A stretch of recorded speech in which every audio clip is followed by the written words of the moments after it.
Five, four, three, two, one. Hey there, prosperity practitioners. It is Brandon Hanley here, the voice of a generation, and I'm on here with Donnie Tuttle. And Donnie Tuttle is, he's a man with many faces since I've gotten to know him, but currently he's running this project called the Purpose Driven Executive.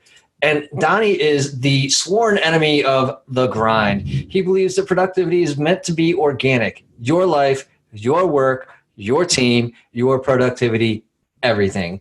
When you function according to your design and your gifts, you can have exactly what you want and in a sustainable way. Donnie is an expert at helping sales leaders come alive to their vision and holding them accountable to action that aligns with their purpose to create maximum results. Most of his clients increase their business 50% or more in the first year of working together. Donnie does all this, and not only that, he's a locally national traveler with his wife and 8 children, and he's hoping to prove others that they can have the life that they want right now. And I want to tag on this one little part that most of all, Donnie believes that we are here to draw out greatness in others to be everything that they can be. Donnie, I love it all. I'm so glad that it's probably our 3rd time getting together, but each time it's just exponentially much more greater. How can I help celebrate something with you today, man? Brandon, first off, you are officially hired. You can write my biography. That was very well. Thank you for the intro. Yes, sir. Yes, sir. Appreciate that. And so your question was, what's popping, what's happening, what's good? Is that what I'm hearing? Yeah, man. What can we celebrate today? Geez, man. How about this? I left a thriving coaching practice with a great company that just was no longer helping me fulfill the vision that was inside of me. Mm-hmm. And here we are. It's been 5 months, and we are. I probably shouldn't say bank deposit numbers, but it'll be my largest bank deposit ever in my life. How about that? Wow. That's saying something. That's saying Monthly. Something. Yeah. That's saying something. Especially, I have an idea of your history, so that's saying something. And when you get to that point, that's got to feel awesome. And let's just leap right into it. Do you feel prosperous now? Do you feel like you're living a prosperous life and practicing prosperity? Yeah, I do. For me, this is a journey, just like a retraining of the brain, Brandon. Just because I feel like some of what I came out of and growing up. I feel like we all kind of, or at least I could say me in particular, have developed some defense mechanisms maybe that don't serve me today. But yeah, so I'm learning more and more every day how to lean into that. So yes. I love it. Absolutely. I love it. What is you talk about retraining and maybe leaving behind something that wasn't serving you so much. And how do you go about picking out that thing that's not training you so much or serving you so well and replacing it with something that is? I think the first thing is to stop. Working less is for me a big deal. I think a lot of that, Brandon, happens because of habit, like the bad stuff. Like we have, I feel like all of us, we're like this mix of bad and good and different habits that are doing nothing. And being able to have a time and a space to be able to not be attached to your work or to whatever it is that you do to be alive, to live, to eat, and all that stuff, and to evaluate and to dream. I would say that's so it's almost like turning off gravity, and then while gravity is off, that's like maybe picking the things that you actually want to put in your space. Right. And and some things serve you for a while, and then you grow past them. So it's Sure. So it's not even that they're bad things that have been in your life. It's just that they're no longer serving you to the degree that they once were. Yeah. Like I was in first grade, I only did it once, but I did go through first grade, but I'm glad that I'm not there anymore. Like it doesn't make sense for sure to do that. I'm not superior as a human being to a first grader, but I know some things that makes it to where first grade doesn't serve me anymore. So but it was good. I'm so glad I went through that experience. For sure, for sure. I think that it's really interesting that you say that you're not superior. It's just you're in a different place, right? Like if we're like just even on a flat plane, you're just simply on a different place than you once were. Is that fair to say? I mean, everybody's pretty much on the same level. You're just in different places on a flat plane. Sure. Yeah. I mean, that's a great way of saying it. Or like, I don't know. I mean, relative to time, I mean, I'm in a different place in my timeline. Sure. And sometimes, like I think when we spoke a couple of months ago, Brandon, I think I was living with I think the last time we spoke, I was living with my parents. So Right. when I started this business, we came over. I had no doubt in my mind that we would crush it. I say we because my wife is my best business partner. But when we came over, we started. We first we're hanging at my folks' house for a little bit. They don't have a large house by any means, but that turned in almost 3 months. And but even during that time, like that's just a different place in this timeline. So being able to look at this even back there and vice versa, just like I'm not really attached to what's happening right now. I just know that I'm continually progressing towards that. So we live in a great place now, a couple blocks off the beach, and life's a dream. I love it. Well, let's talk. Give me 1 second. Let me pause this for a second. I'm gonna go shut the room to the. So Donnie, I love it. I love your approach. And I always have, right? I've always just like loved your energy and what you bring forth. And you do it with like a passion, but you do it with like you're genuine and sincere. And let's talk a little bit about your purpose-driven executive and what it means to be a purpose-driven executive. What is purpose? Ooh, you're going deep on me, man. But it's thank you for asking. I think this is the reason why I'm here on Earth. Is I believe that we are all beings created by God for a reason, and that reason is not slavery, but it's to co-create and to co-enjoy in that creation. Right. And so what I feel like we see, Brandon, and I'll start on the opposite side, which is I would say the grind. Right? I'm the sworn enemy of the grind. I believe what we see is the designs and mechanisms given to us by other people that served its purpose during the industrial age. But at this point are actually great limiters of mankind. So there are so many systems for you to become productive and better and smarter and faster and all of those things. But in most cases, they're not actually attached to your being.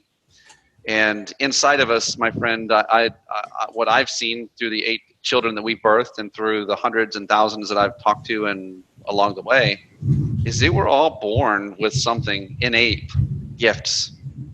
And the world around us needs those gifts. And when we are bold enough and brave enough to open up and share that with people, it blesses them, it blesses us, and it's just like this, there's a multiplication that happens there. In the workforce, if you're working there, like this is when you get to enter into the zone where you're doing what you're created to do. There was a great line from Chariots of Fire, and I'm trying to remember the main character, but all of his family they were all pastors, and his family, they're like, no, you need to be a preacher or a pastor or whatever it was. And he says, no, but I was made to run. I feel God's pleasure when I run. Yeah. Eric Little, I think was his name. And when we feel like the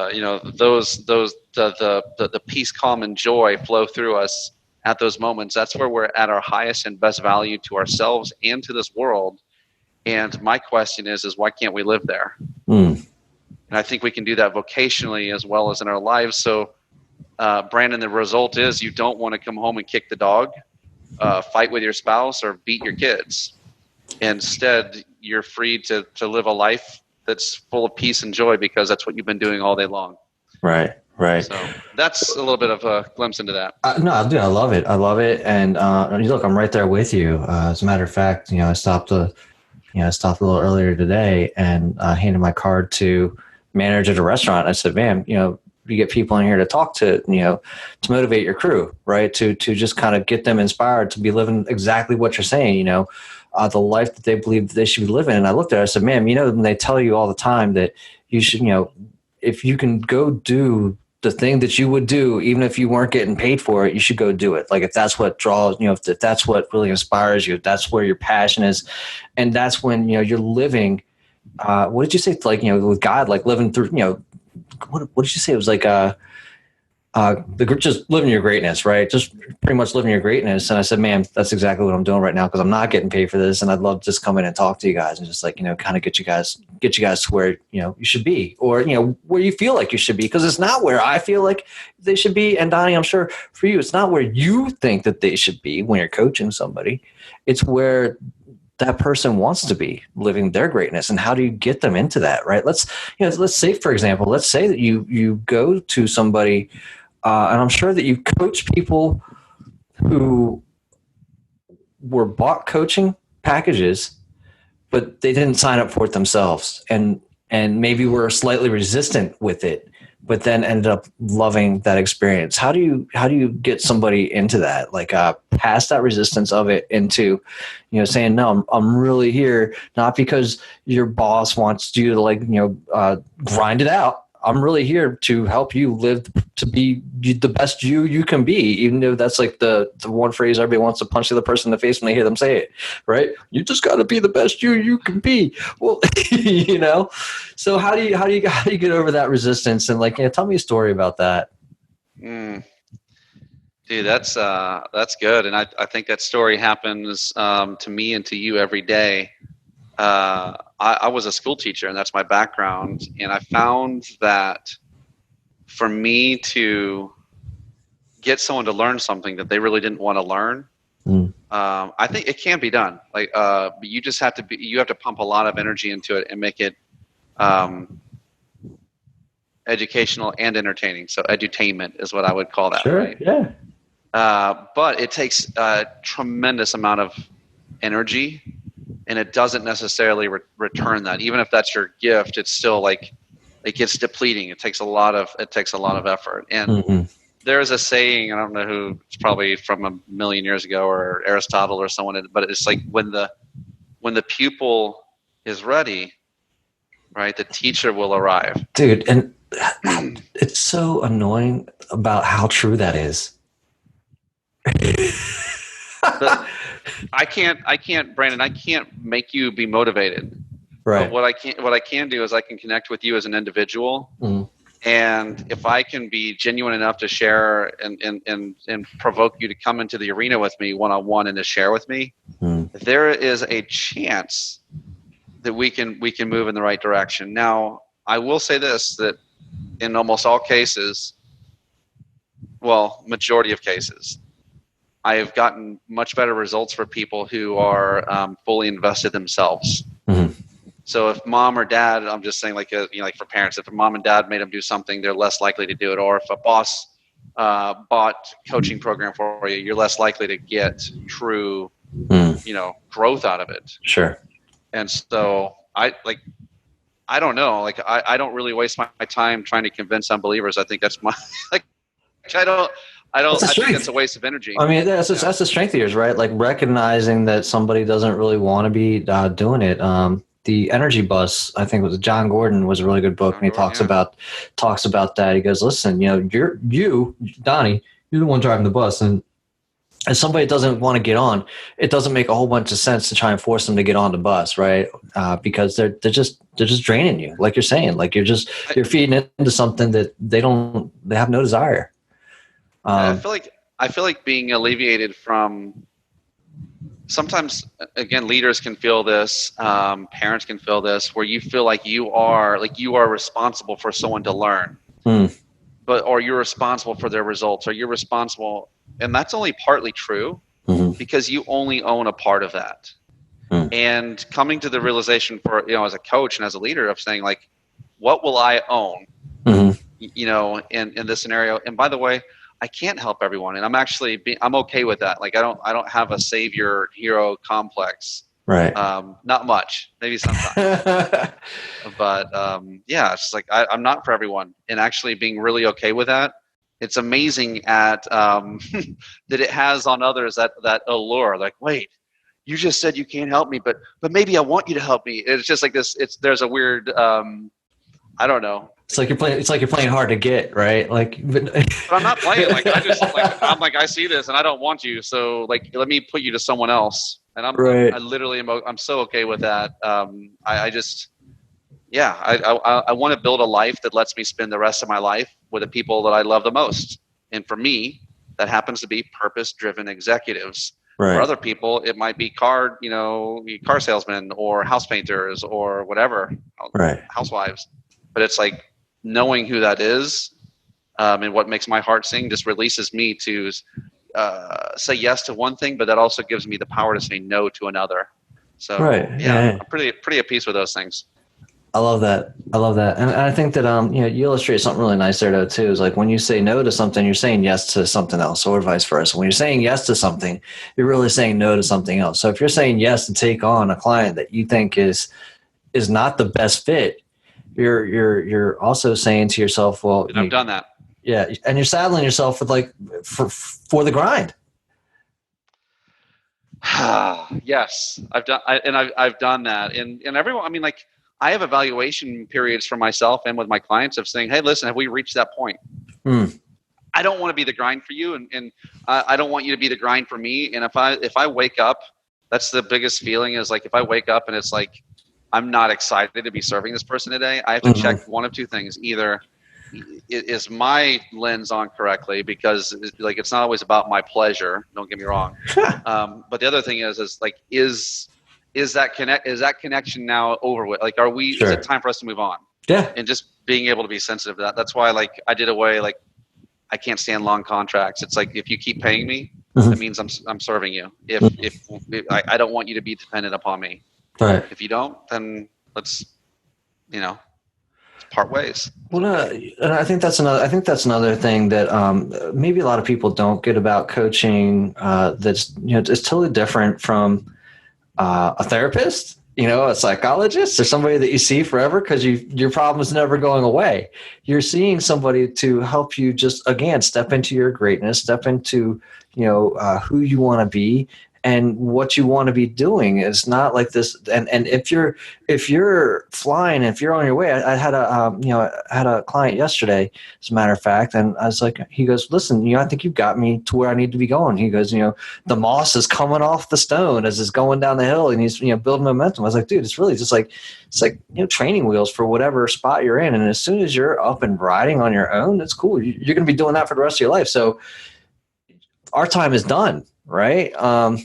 Well, I mean, I feel like graduate to another coach. Like maybe you don't need this kind of coach. Go get that kind of coach. Right. And, like it's like I feel like we should always be open to that. But like, yeah, exactly. Like when if I can help you, if I can be a part of your transition instead of becoming like codependent upon each other. Right. But I help you to transition. Like I'm setting you up to be a hero and not a dependent. I'm setting you up to be who you're supposed to be without me. And now we're actually on peers.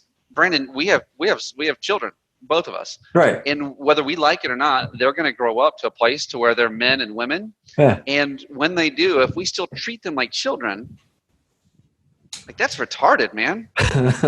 It's tough for me to treat them like children now. Like I said, I paused this earlier because my boys are in the other room making a video and I'm making a podcast, right?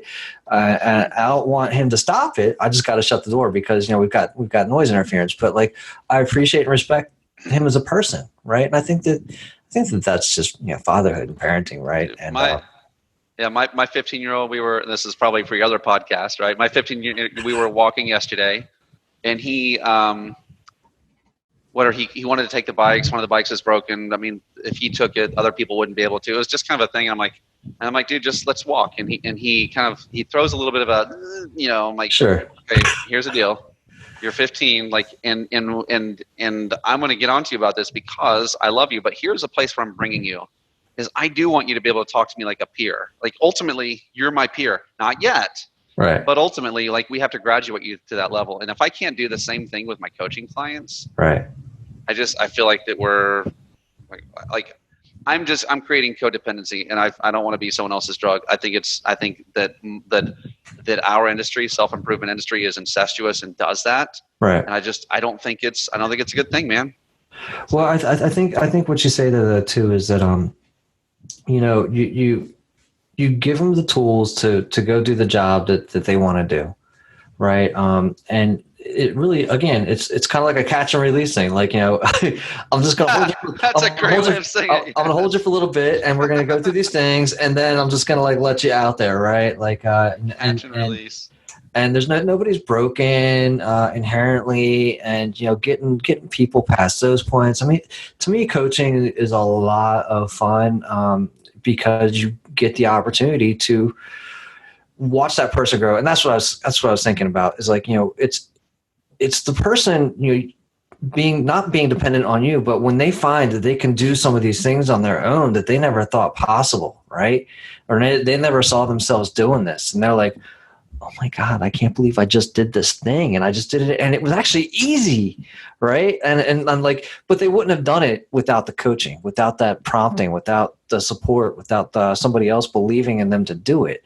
And I think that that's part of the beauty about doing it. And so my guess is, without having gone through your coaching process, though, is like you align them with their purpose, and when they become aligned with their purpose, they see how much easier it is. I mean, just talk to me a little bit about aligning an executive with their purpose and kind of what that looks like.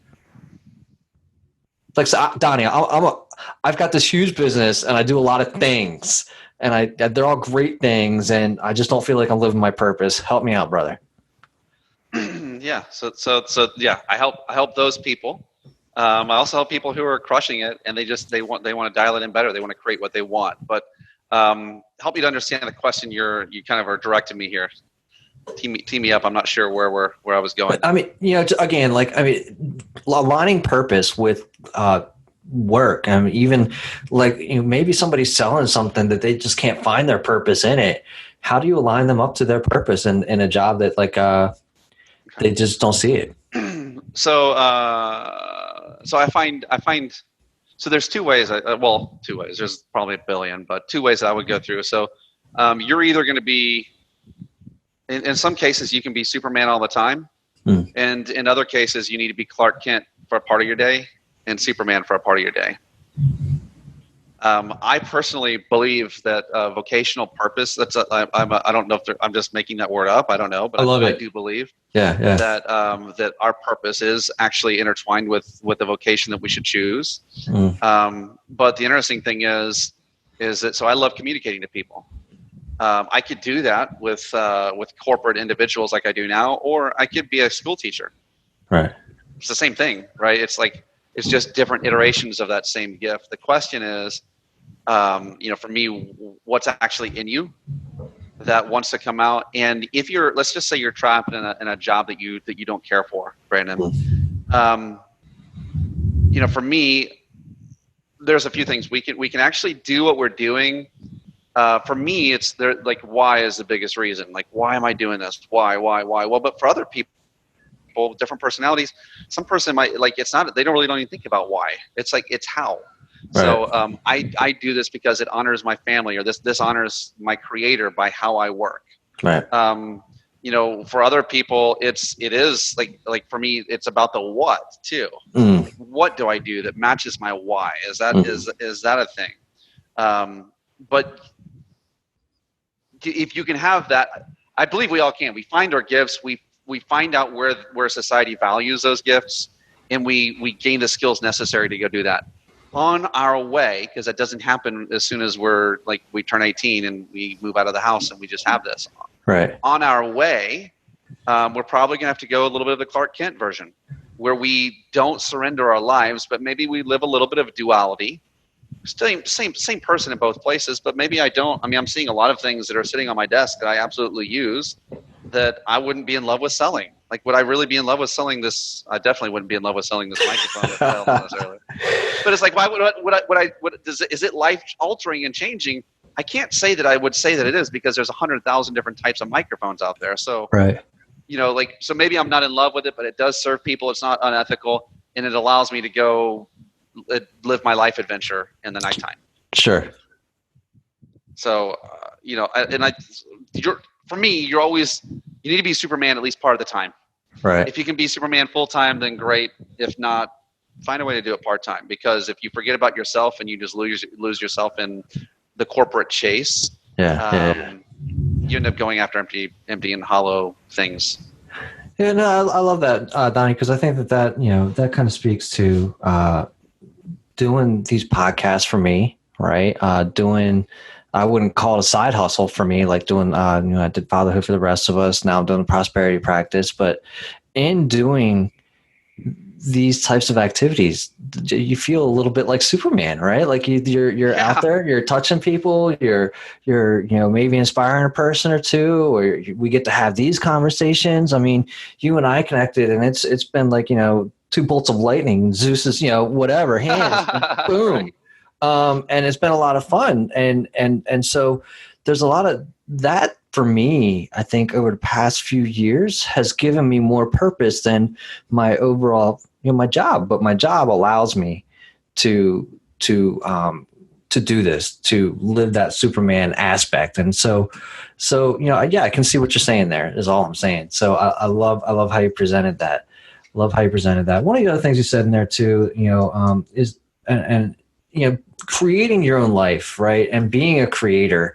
What's that look like for you? Because I mean, you've done that right now. You've created like this really awesome life, but and I think that to recognize yourself as a creator, and most people think that to be creative, you've got to draw a picture, you've got to paint like walls and murals and all that stuff. But I think that you're a creative in what you have created, and I think everybody is innately creative. They just got to recognize that they are creating. I know I said creative like 30 times there, but you get the gist of what I'm saying. I think you understand where I'm coming from on that one. I do, and I think that. So you said something earlier about doing what you would do for free or whatever, and I always think about it like, if so let's say I won the lottery, or you won the lottery, whatever. It's like, I was like, the question I ask people a lot of times is, what fight would you fight if you didn't have a fight? And so what things, like, where do you want to serve on this earth that brings value to you and to others? And it comes back to the purpose thing. But I wanted to share with you maybe a little bit of something that I am. I've just become on fire for. I've got to admit, I've been taking some of this from a book called Level Up Your Life. Okay. That for whatever reason is just connecting with a lot of action points that have been going on in my world, and like I'm building this coaching program and all of those things that, and so the premise is to make life more like a video game. So rather than say I want to learn Spanish, you can say, well, what would the different levels of Spanish look like? Like if I were like level 50 badass at Spanish, like maybe I'm in Madrid, Spain, like at the running of the bulls, and I'm telling someone to get out of the way, or or I'm conversing with these people in Espanol. Right. That was actually, so the vision board. There's a vision board behind me, and it says Español lo sé, which means Spanish. I know Spanish is what that was. So that's checked off. We literally moved to Mexico for a few months, as you know. But on my next vision board, I have Español más fuerte, and so it's that I want my Spanish to be stronger. Nice. And but here's the thing: what does it look like from when we have these giant Kilimanjaro type of things? It can look just so huge that what do we do with that? Right. The book contends, and I would contend, and I'm building actually where I'm building a lot of my program is like, what are the small steps and what are the levels? Where can you tell you've leveled up? And what are those great things that will be an evidence to you that you were absolutely crushing it here? So, so a level 1 in Spanish might be, I'll do whatever the online, the little Spanish lessons are. I don't know what Duolingo every day for 10 minutes, one lesson a day. Okay. Level 2 might be, I'll go into a Spanish restaurant and order in Spanish. Right. And by the way, those are things I'm doing. One of the things that I'm doing. Not Chili's, though. Not Chili's. So one of the things I'm going to be doing here, my wife's mom is from Chile. Okay. My wife is too. And I'm going to invite her to my home once a month for a Spanish date. So I'm going to take her on a date, and anyone that wants to come along can, but they can only speak Spanish. Nice. And so, but for me, like that's another thing where like it's forcing me outside of my normal deal. Again, I do want, like, there's probably going to be some travel, but those are some levels there. Right. Another example is on my new vision board. I have an image of a gift giver. I want to be a giver. Yeah. I want to be a gift giver, and with my clients, with my kids. And so I've actually created like a spreadsheet of what that would look like. Let's see. I gave myself a name, and it was there you go. The Epic Quests of Sojourner Freedom. So that's my fictional name in these epic quests. Love it. The giving thing. Like being a joyful man. But it's like I can start small. I can start by giving compliments. Sure. I can start by giving, like, with a Post-it with something nice said. I can take my kids out to treats. I can, pay attention to details and come back. I can throw awesome birthday parties. That would be like a big boss in the world of video games, where I'm taking that sucker down. Right.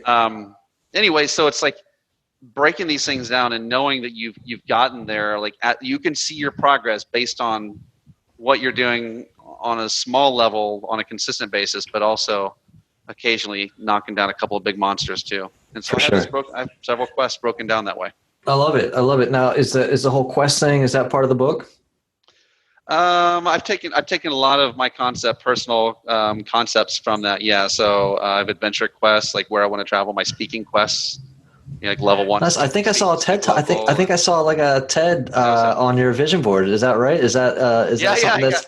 Yeah. So that's like level like 4 or 5, like, that's going to be one of my higher levels. And I'm talking to people right now about how can I get involved in a TED talk. And I just now uncovered my TED speech today. And so, yeah, that's what I'm doing.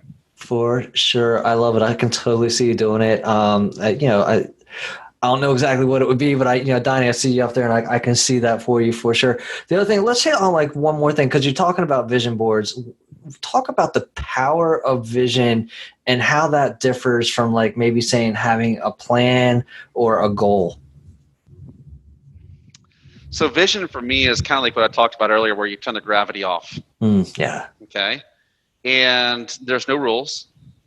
Those people out there who are the problem solvers, you have to tell yourself, you don't figure out how yet. Just go imagine. Just go be inspired. What would inspire you? What kind of life would inspire you? What kind of process would you love to wake up to every day that you would be excited about? And by the way, if you make a guess and you end up that you don't love what you thought you would love, that's okay. You can change it. Like, this isn't what? It's not permanent. Yeah. Edit, right? Control Z. But like,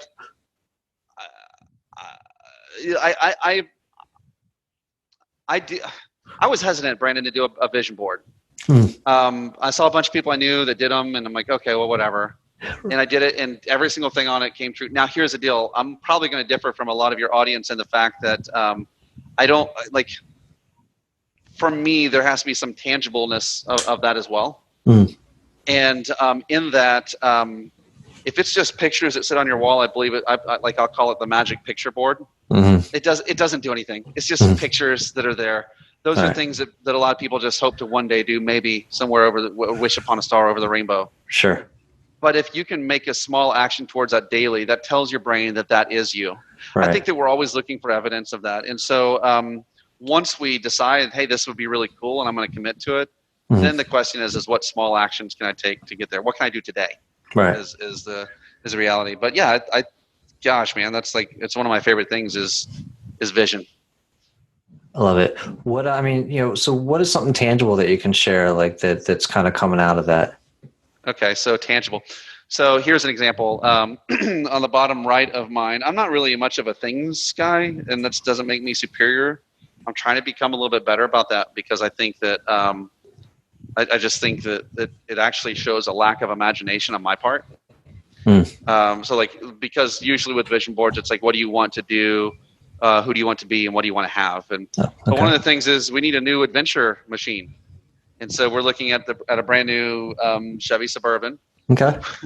And as we go in, like basically what we've been doing is we can go into car lots, and walking in and sitting down in them and test driving them and all of those things. And suddenly it's like my brain tells me like, okay, that's what I'm driving. Right. Or my brain may say, yeah, this isn't really what I thought I would want. So let's keep looking for something else. Okay.